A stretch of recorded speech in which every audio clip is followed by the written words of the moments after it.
Welcome to this lecture on the real founders, which would be lecture 7, 1789 to 1815. I'm going to actually start back a little bit with what we had in the previous unit on the Constitution, just to remind you of some things. That Constitution was designed to fix flaws in the Articles of Confederation. So, for example, our new form of government that we have now creates a president, who, by the way, is not directly elected ever, but indirectly elected. It also created federal courts as a way of resolving disputes, and therefore solved the problems of not having enough power to get things done. And certainly, it definitely has the power to tax, as you very well probably know now. It is a product of compromise as well. There are quite a number of compromises that are very important in the making the Constitution, but two of them in particular relate to slavery and have a pretty dramatic impact on the nation's future.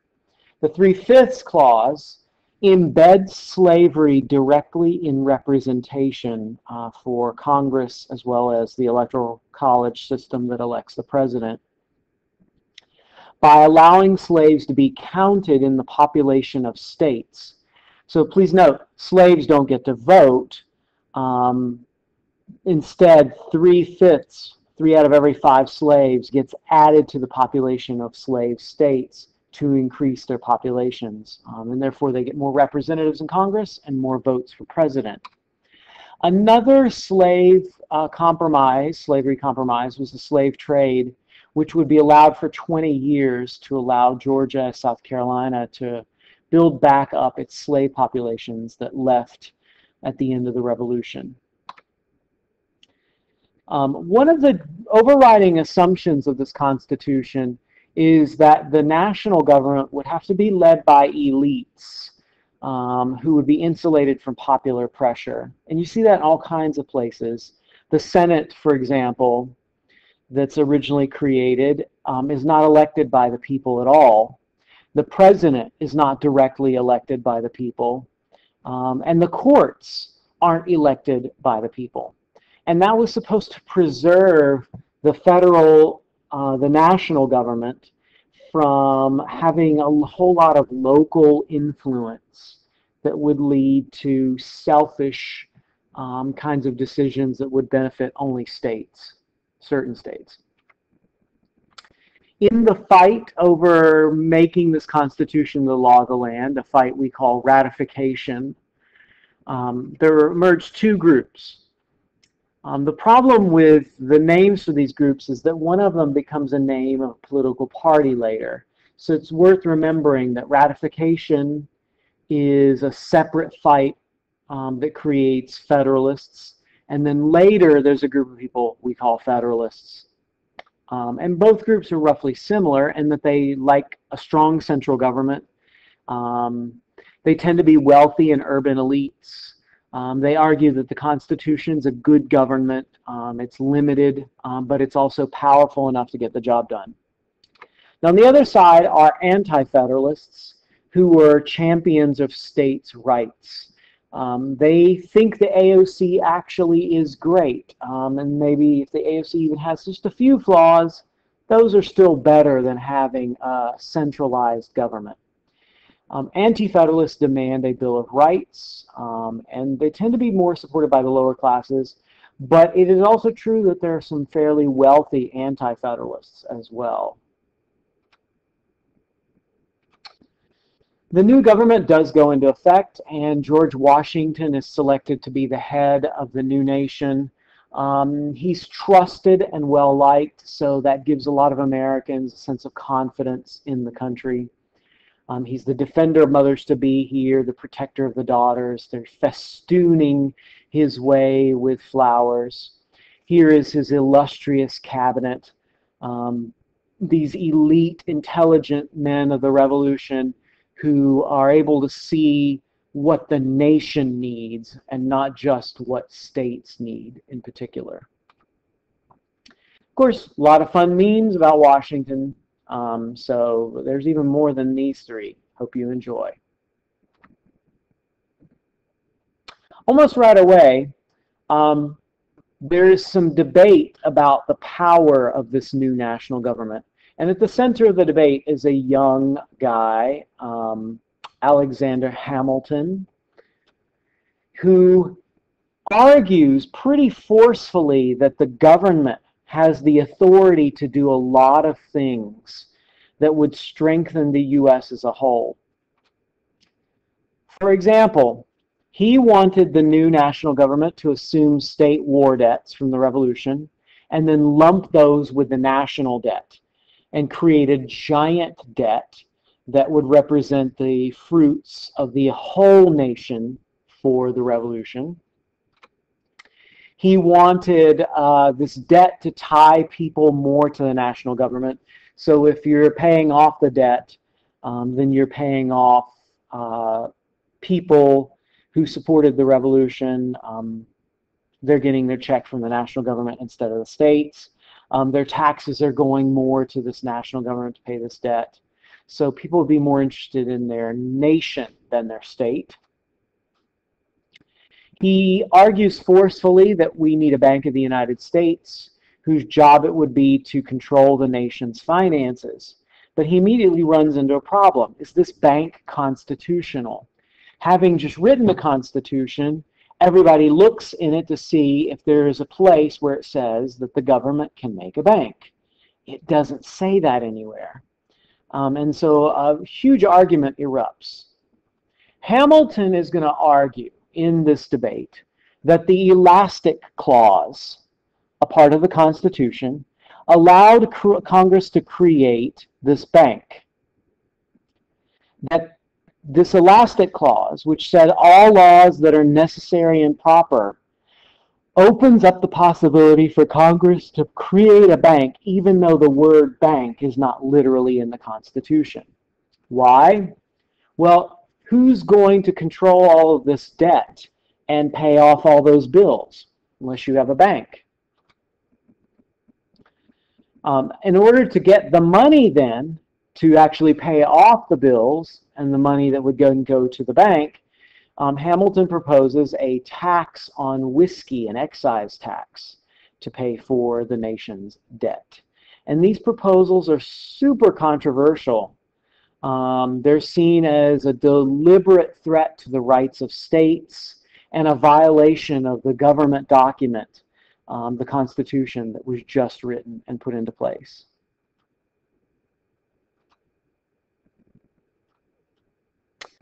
Thomas Jefferson and James Madison both claimed that Hamilton's plans were not only not in the Constitution, but they tended to favor wealthy elites, and they would harm the interests of the states as a whole.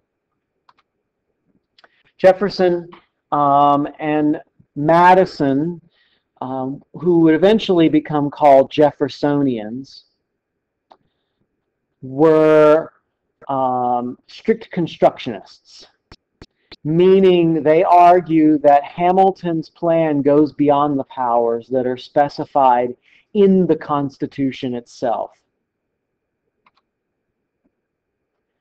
But in a meeting that was held between these guys, Hamilton agreed that the new nation's capital would be located in Washington, D.C., on the Potomac and the Anacostia River. And in exchange for making the capital there, Jefferson and Madison agreed that they would not stand in the way of Hamilton's plans.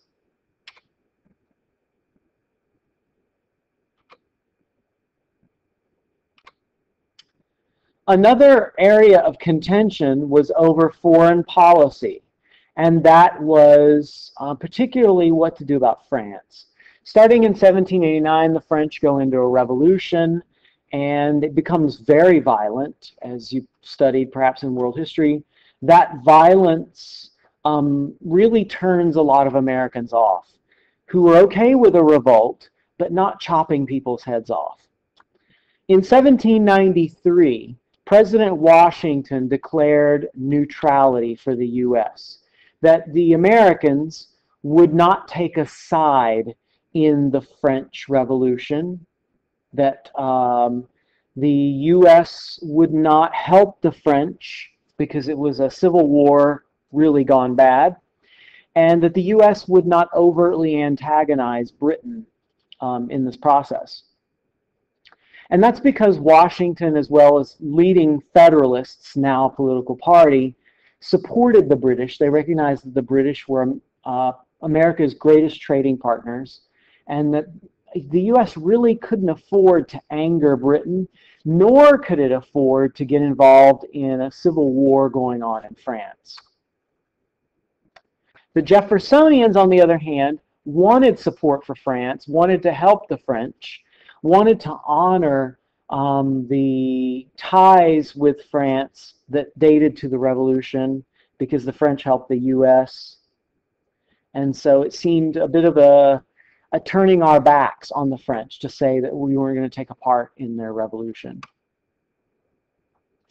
The British, however, are really annoyed with America at this point in time, and because they can, they start seizing ships on the Atlantic, specifically because the British, their old-time enemy is France, and they want to make sure that France is not getting supplies from the U.S.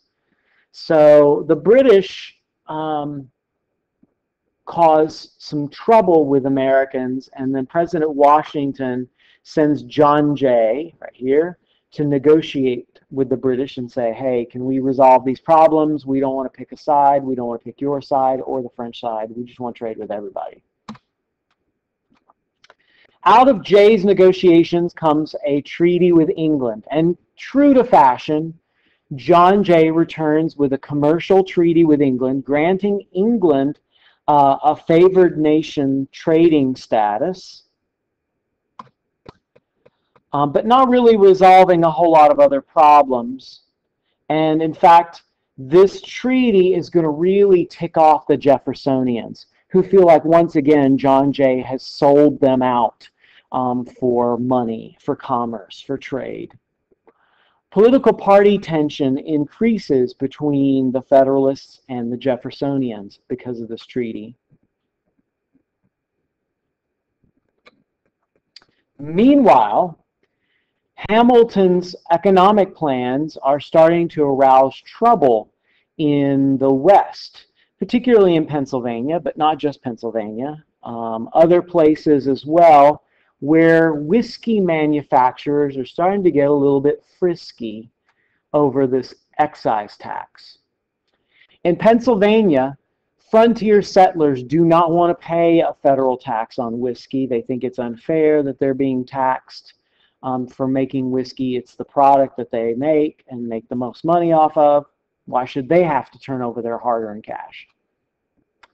The federal government, in response to the rebellion posed by these frontier whiskey makers, sent a army to crush them in 1794. And the rebellion melted away because General George Washington, President Washington, led these state militias to crush the whiskey rebels, who would be embarrassed to shoot at the President of the United States. And so the rebellion just vanished. If you go further west to Ohio, the problem there is conflict with Indians. There's a confederacy of Indians known as the Miami Confederacy in Ohio, who do not want white people settling in their territory, and therefore they attack the U.S. Army and defeat them twice in this time period. But the U.S. sends a tough general to fight these Miami Indians, and he defeats them at the Battle of Fallen Timbers in 1794. The following year, he forces the Indians to sign a treaty giving up 2/3 of Ohio to the United States government. And then the government of the United States sent agents to try to civilize the Indians and make the Indians more like white people by providing them with cows and plows and seed and agricultural training. The hope was, and we have this written down in several folks' words, that if Indians were trained to be civilized, they would even give up more land, and that land could be then given to white settlers moving to the west.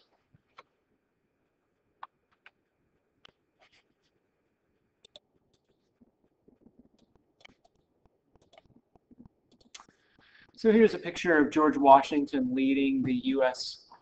Militia and the Army into the field against the Whiskey Rebels, which we shouldn't downplay that the president himself led this because it symbolizes the commitment of the federal government not to be bullied by these frontier whiskey makers. And it symbolizes the willingness of the president to put his personal reputation out there, which is probably why the rebellion fizzled out. I mean, do you want to be the whiskey-making guy who takes a shot at General Washington? You really don't. For the Western Indians, what we have is the civilization program taking off, and this is a picture illustrating the government's chief agent, Benjamin Hawkins, who is from North Carolina. Hawkins is shown here delivering plows and produce to the Creek Indians to teach them how to become white folks. And so once they do that, look at all this agricultural bounty. They'll build houses, they'll have plows and wagons, they'll have all the accoutrement of civilization, and then they won't need so much land and they can sell it to white folks. This map just shows the frontier, the West as it's developing. Number of battles happening here in the West. Today, these battles would be in basically Michigan and Indiana.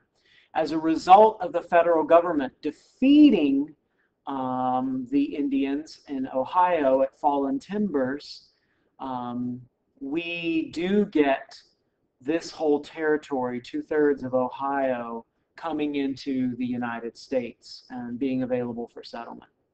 But we see that there's still territory down here that's disputed, and there are Indians who occupy this territory, the Creeks, for example, and then the Choctaw. So it'll be a while before Americans can fully move into those places and take over. Well, Washington can't serve forever. So he leaves in 1796, deciding that he's going to retire to his home in Mount Vernon, Virginia. And it sets the precedent, in fact, that the president will only serve 2 terms, even though that was nowhere written in the Constitution originally. And as he left, he warned the Americans of several things in a farewell address that was written largely by Alexander Hamilton. So first thing he said was, permanent entangling alliances with other countries is bad. When the United States becomes involved permanently in alliance or relationship with another country, it pulls the U.S. into wars. Those wars are costly and hurt Americans. He also denounced political parties, which is a bit ironic, being that he participated in the formation of political parties. But he said political parties were dangerous to the health and the peace of the country because they set citizens against each other and prevented them from seeing what they had in common. In the wake of his retirement, we have an election. This election is very awkward because it puts into power John Adams as the president, and John Adams identifies as a Federalist, a promoter of the strong national government. But his vice president is a Republican or a Jeffersonian, Thomas Jefferson. So that has to be awkward. Two men, two different parties with different political views having to work together in government. The problem caused by this election eventually would be solved by an amendment to the Constitution that makes the vice president and the president be from the same party. So here's Washington leaving, Jefferson, Adams, I'm leaving, and while I'm gone, no parties. Ha ha ha ha. At this point in time, Washington, D.C. is in the midst of being built in the middle of a swampy wilderness. Foul, disease-ridden, dirty backwater. And so the first things that go up are the executive mansion where the president will live. And it is, in fact, John Adams' joy to become the first president to live in the executive mansion, which we don't call the White House yet. But John Adams will not have a very easy presidency. In fact, he will have to almost immediately deal with the threat of war. It's not really a war.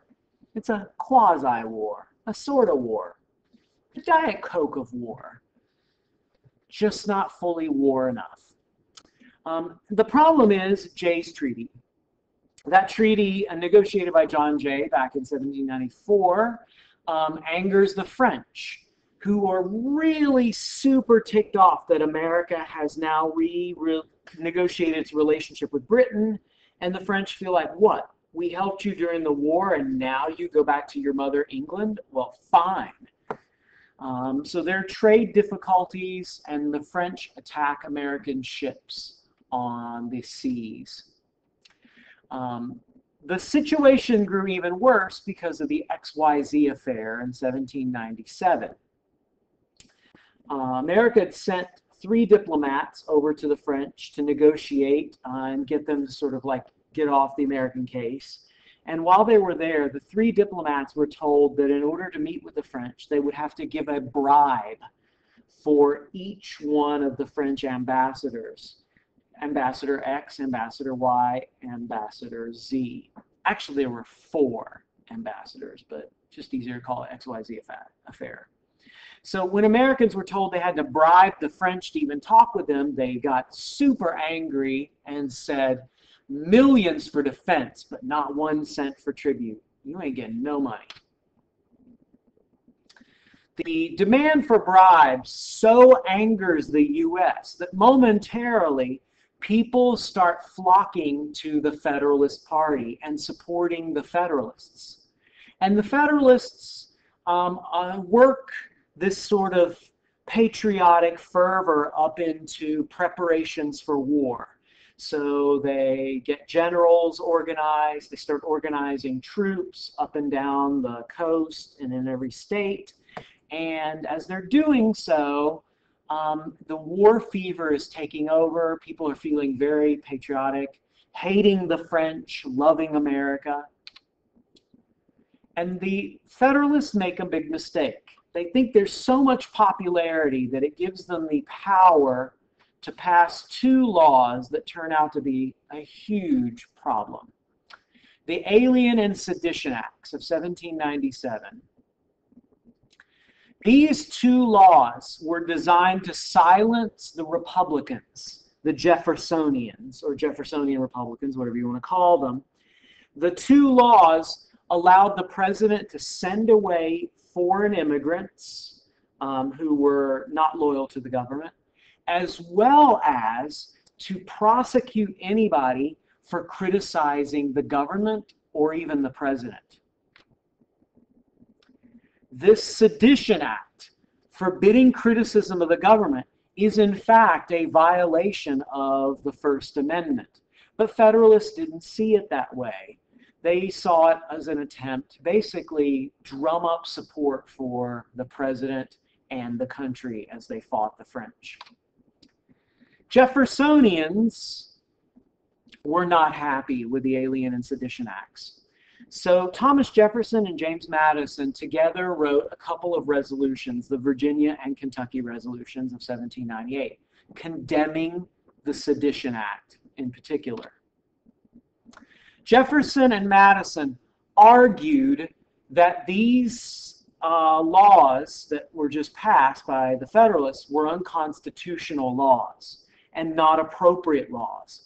And so because they're not appropriate laws, they were null and void, and that states could intervene to protect citizens from bad laws. In other words, these Virginia and Kentucky resolutions were basically a state saying, we will not follow your federal law. This is kind of a form of nullification of a law.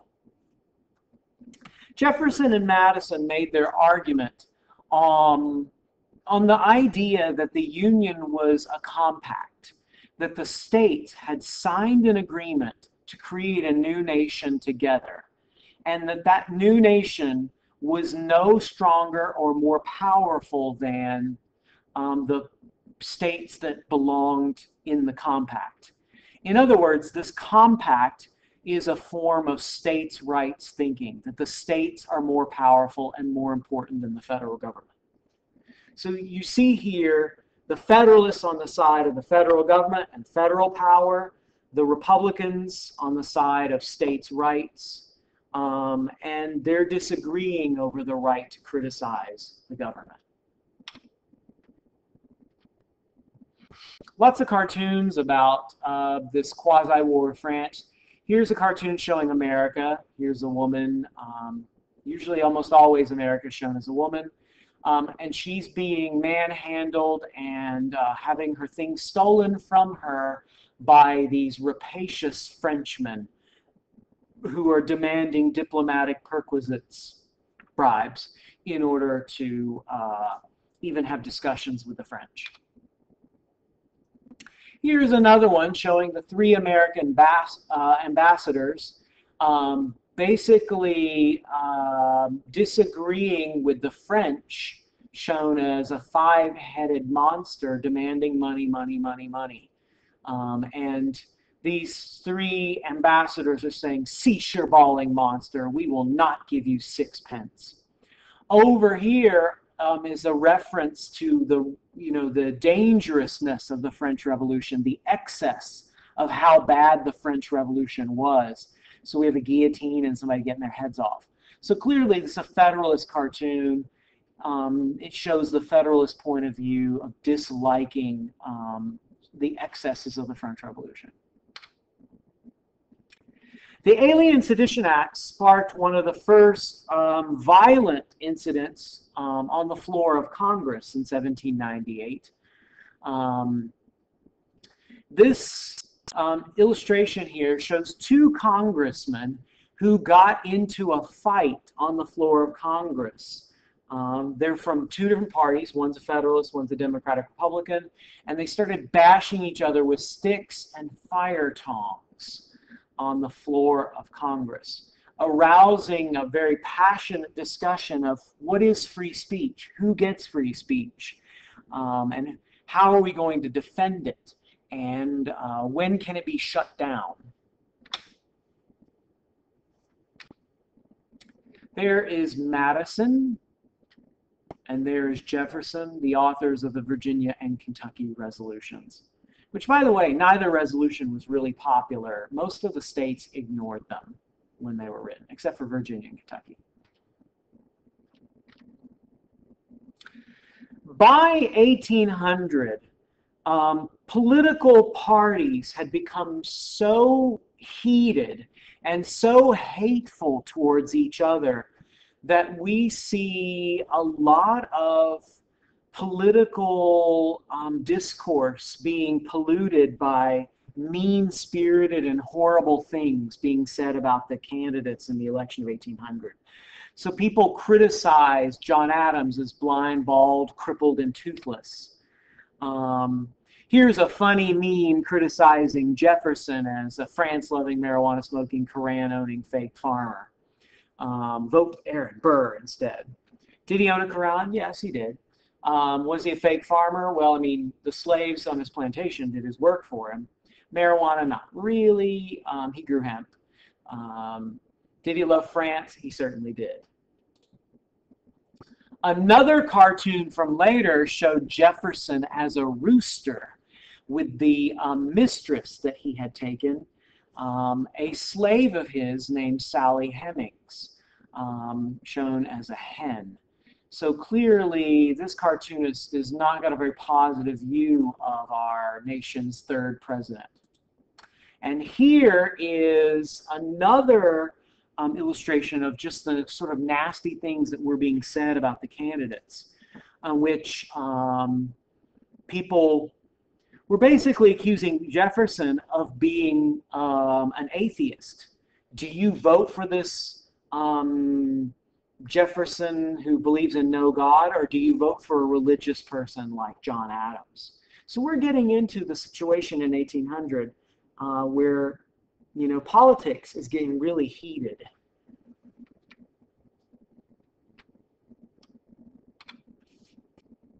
In the election of 1800, the Democratic Republicans will take very, very strong advantage of popular opposition to both the Alien and Sedition Acts, as well as the military buildup under the Federalists.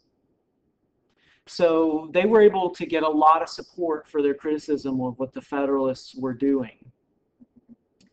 Jefferson, though, will win not solely on hatred of the Federalists, but partially because of the 3/5 Clause. The 3/5 Clause gave the South extra votes in the election of 1800, and without those extra votes, Jefferson would not have won the election. But he did win, and his inaugural address was a stunning display of arrogance and conciliation. It's a mixture of the two. At one point, he calls his election a revolution.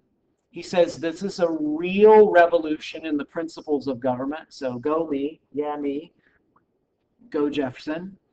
But at the same time, he said, look, I might have won and I might be super awesome. That's, you know, just a fact. Deal with it.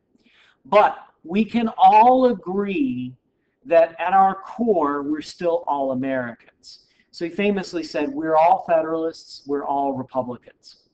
I have to imagine a lot of people thought he was full of crap. Jefferson's revolution, was it revolutionary? Well, in some ways, yes. He did want a smaller national government, so he would cut spending. He would fire people to make the government smaller. He did want a reduction in the military and less spending on the Navy. That's actually going to turn out to hurt the U.S. in the long run. And he does favor states' rights, which is definitely a revolution when you compare it to the Federalist point of view. And he does emphasize the Bill of Rights, protecting the freedoms of the amendments against the federal government, invading the rights of the people. There's Jefferson. There's the map of the election, and you can see this is what we call a sectional election. Sectional referring to the fact that one section of the country, namely the Northeast, votes Federalist, and one section of the country, namely the South, votes Democratic Republican. And in the middle are swing states, and it's going to be this way right up until basically the Civil War. The swing states are New York and Pennsylvania, New Jersey, Delaware sometimes. And those states often will go one way or the other. You can see also at this time that states could split their electoral votes. Many states don't do that now. In fact, most all states don't do that now. When the president wins a state, he gets all the electoral votes in our current setup in many states. Cartoons about Jefferson by the Federalists were highly critical of him. This cartoon showing Jefferson sacrificing the rights of America on the altar of Gallic despotism. That's French. That's what Gallic is. And he's being stopped by the eagle, who is saving the Constitution from being burned on this altar. Here is another cartoon showing the Democratic Republicans being led by Tom Paine. This is Mad Tom Paine here, trying to pull down the federal government created by Washington and Adams. Both of these cartoons are clearly Federalist points of view and highly critical of the Democratic Republicans and their states' rights ideas. The only place you could really find Federalists, though, would be in the Supreme Court. And that's because most of the judges there are going to be appointed by Federalists, and they're going to serve for life, because that's the rule in our Constitution. The leader of these Federalist judges is John Marshall, a Federalist from Virginia, who's actually a distant relative of Thomas Jefferson. And John Marshall makes his mark on American politics in 1803 with Marbury v. Madison. This is a case which was about the powers of the government, the federal government, and the laws of the government, but John Marshall turned it into a case about the Supreme Court. So instead of ruling really on what he was supposed to rule on, he issued a ruling instead that gave the Supreme Court the power of judicial review. Judicial review is the authority of the Supreme Court to review both state and federal laws to determine if they are constitutional. Meaning the Supreme Court can strike down a law that violates the U.S. Constitution. And that's a power the court really didn't have clearly enunciated before 1803, even though some people had questioned it even before 1803. Jefferson also has some trouble matching his own ideas to his wants.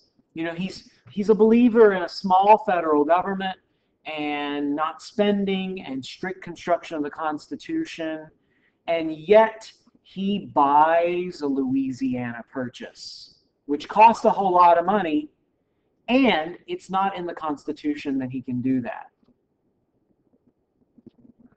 So am I hearing hypocrite? Yes, you are hearing hypocrite, because that's certainly what Federalists said about it. Why did he do it?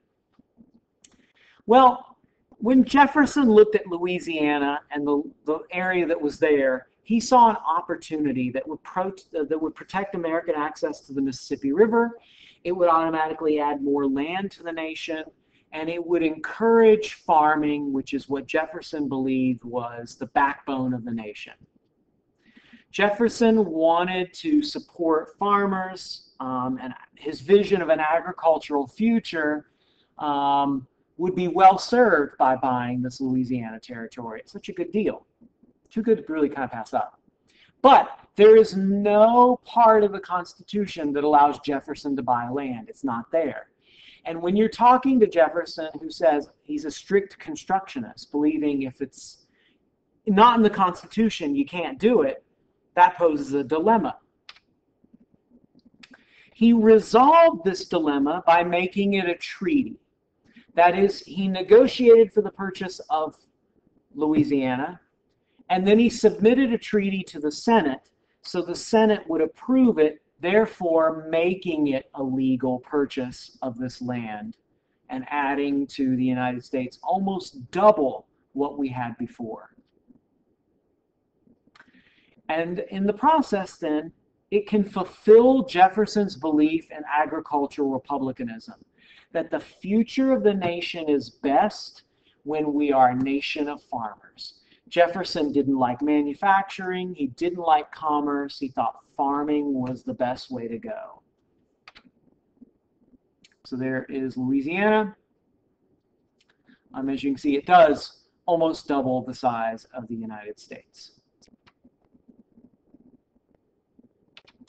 Like John Adams, Jefferson had trouble with foreign policy, and this is where Jefferson really makes a mistake and falls down. The problem is there's a war between England and France. Oh, so you're right. What's new, DKO? They've been at war with each other for, well, since the 100 Years' War and before. And now they're at war again over the French and their revolution. And then Napoleon comes to power in France, and he wants to start taking over lots of European countries. And so England won't have it, won't allow it, and the U.S. is caught between the two of them. The U.S. wants to sell to both of them, like neutrally. We'll sell to both. We'll make money off both of you. But both of those countries want the U.S. to pick a side.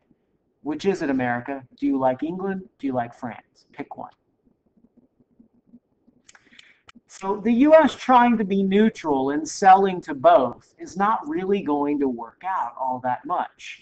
You really can't be neutral in a war because in the end, somebody's going to accuse you of not being neutral enough, and then it's going to attack you. So both the French and the British attack American ships, all through Jefferson's 2 terms of office.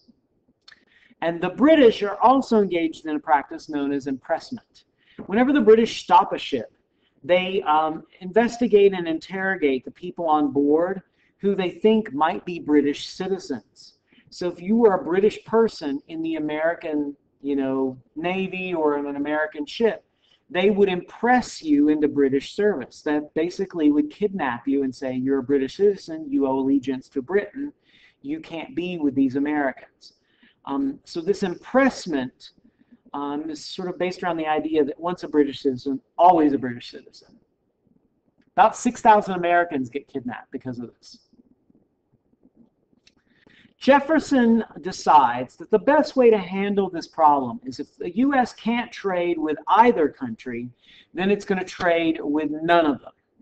That's right, America, which needs trade in order to sell its products and make money and get things that they need, America is not going to trade with anybody at all. This is the equivalent of taking your toys and going home. So Jefferson forbids Americans to sell their produce in the embargo of 1807, and immediately it causes problems. First of all, the economy crashes, especially in New England, where they depend heavily on selling products overseas. Second, subsequent attempts to modify the embargo fail, which doesn't resolve then the problem of, picking sides between Britain and France. And third, is it constitutional for a president to impose embargo? Does the president actually have the authority to tell Americans, no, you can't trade with anybody who is engaged in war right now? So there are all kinds of questions about this embargo. Is it smart economic policy? Is it actually a constitutional policy? Can it be made workable? Well, it can't. And Jefferson leaves office after his second term, turning over the presidency to his right-hand man, James Madison, who is elected in 1808 and is pushed closer and closer to war with Britain over this trade and embargo problem. Here's a cartoon showing Jefferson between France and England having America's pockets picked by the French and the English. So you can see sacre bleu, here are the French, here is the English. And poor Jefferson's like, oh no, leave me alone, help. Here is another famous cartoon showing the embargo in practice.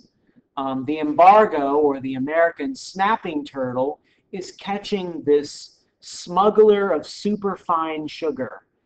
Because a lot of Americans during the embargo simply said, look, I ain't following your embargo, I'm going to smuggle. I mean, smuggling is a pretty old practice in the U.S. You go back to the colonial period. So the smuggler is getting caught by the American snapping turtle the "oh, grab me." He's being grabbed. Damn it, Howie Nixon. Now, what does "oh, grab me" backwards spell? I wonder.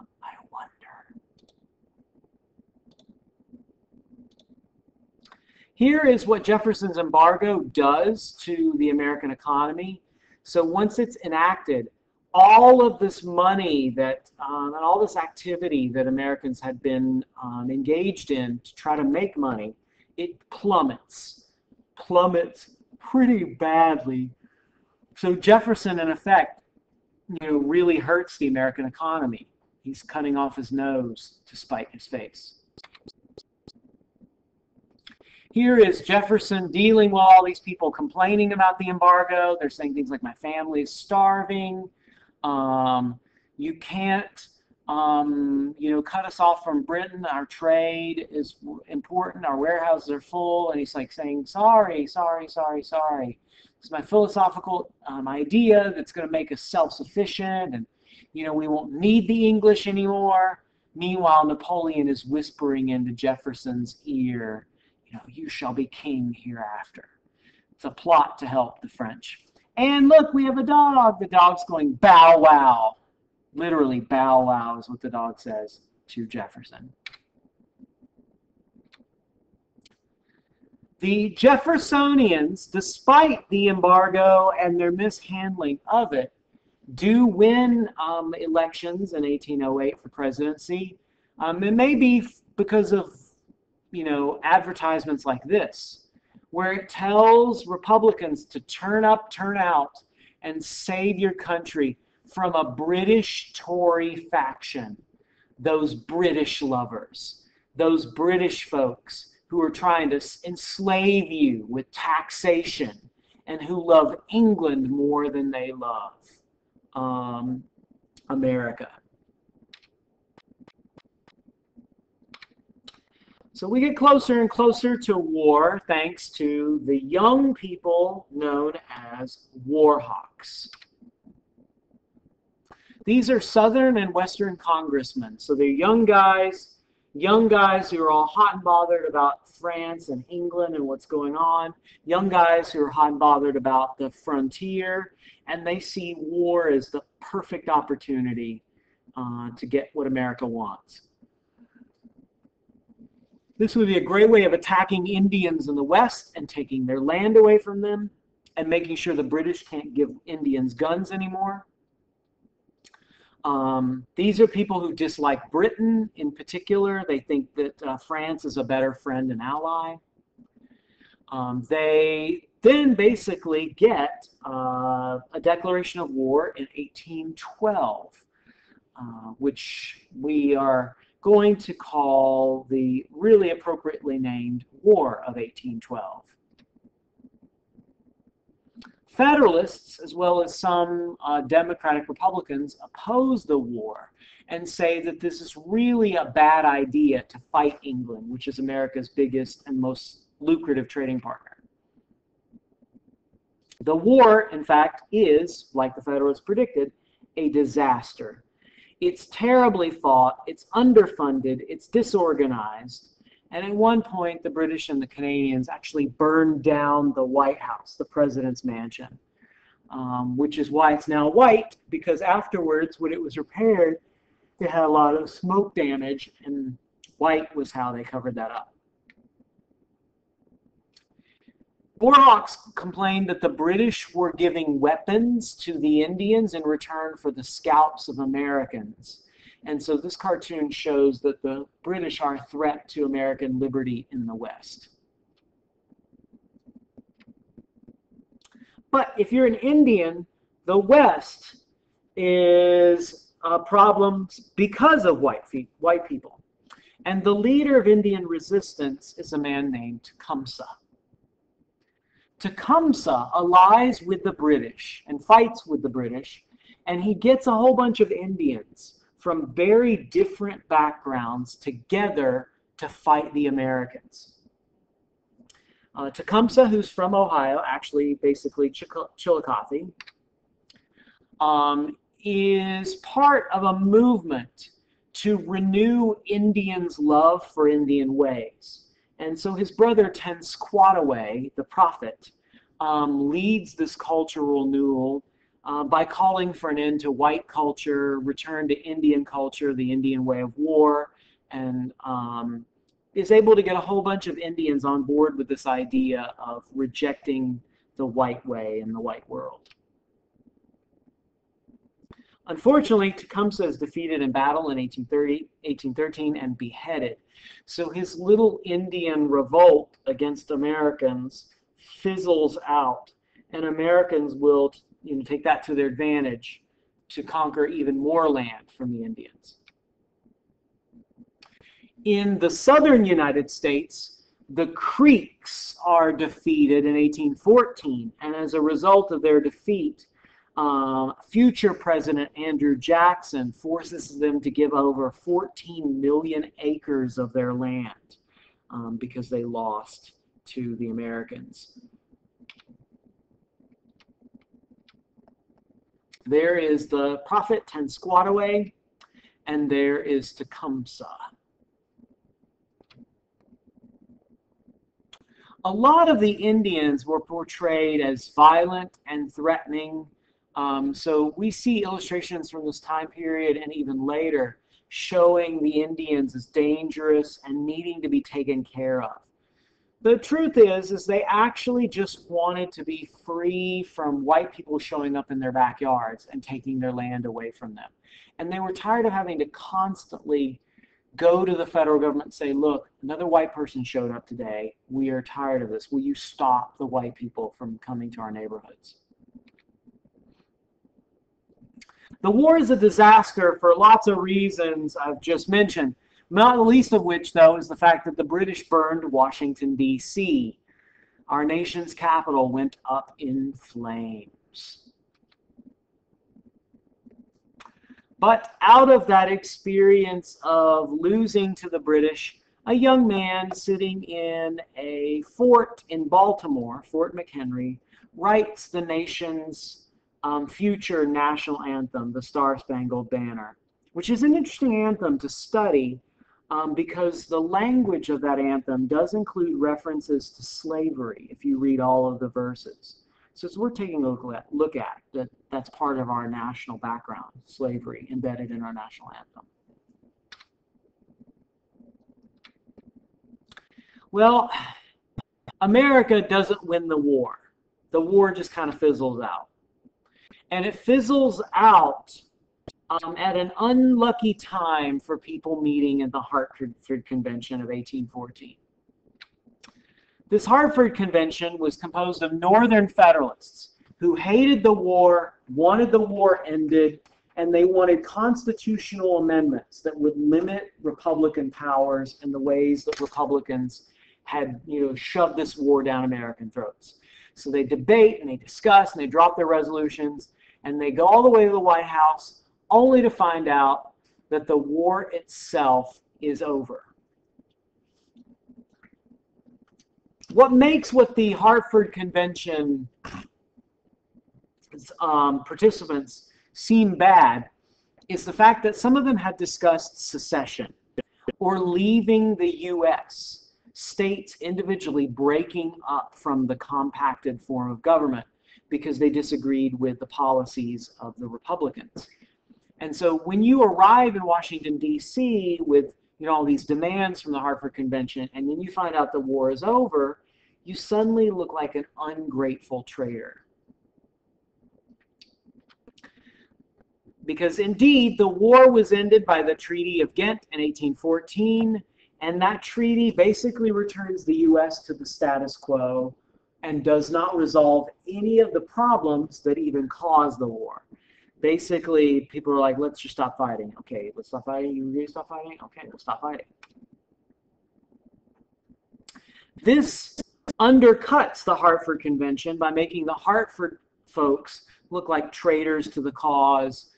They look like non-supporters of the U.S. Constitution and of the country's fight for democracy and freedom. But it gets even worse, because in January of 1815, the U.S. wins a battle. If only there had been cell phones, we could have called the U.S. and American forces and said, hey guys, by the way, just so you know, the war has been canceled. This battle is a victory for future President Andrew Jackson, who defeats the British and basically then brags about defeating the British. And Americans are like, I know it was after the war's over, but I'm still counting it. America won. Yay, go America! Woo! This victory helps feed into a sense of rising nationalism. I mean, sure, it's a victory, but it's, you know, like making a three-pointer after the buzzer has gone. And, you know, way before your ball's even left your hands. So, is it really a victory? No. But people are going to count it as one and really talk about how great the U.S. is, and we won, and we defended our country from the British one more time. So Jackson benefits from this nationalism. It's almost like he can't do any wrong. People love him. He's a hero. The Hartford folks are seen as traitors and dangerous. But there's also a side benefit that hardly anybody is aware of, and that side benefit is increasing industrialization. Here is something that is so ironic, it's just funny. Jefferson had wanted America to be a land of farmers and had imposed an embargo so that Americans would be farmers and they'd be cut off from England and trade would decrease. Well, ironically, it made America, instead of a land of farmers, it made people eager to explore industrialization. So when you can't trade with Britain because you're at war with them, you start building factories and you start making your own stuff. So this agricultural paradise that Jefferson and Madison wanted goes away because of the war. So ironic. And we'll actually be looking at this industrialization in an upcoming lecture. Finally, on a sad note, the war and the aftermath kills off the Federalist Party. So our first two political parties, the Federalists and the Democratic Republicans, don't last forever. The Federalists are seen as traitors. They're seen as lovers of big government and invaders of states' rights, and they just simply die out in popularity. Nobody wants to vote for them. Here's a cartoon mocking the Hartford Convention and mocking the Federalists, who are shown leaping into the arms of the King of England. Oh, 'tis my Yankee boys, jump in, my fine fellows, plenty of molasses and codfish, plenty of goods to smuggle, honors, titles, and nobility in the bargain. Oh, should they leap or not leap into the arms of England? So clearly stuff like this embarrasses the Federalists and their love for England. And here is Jackson leading Americans to victory at the Battle of New Orleans. And it really catapults him into popularity and does definitely play a role in him becoming president down the road. And that is the end.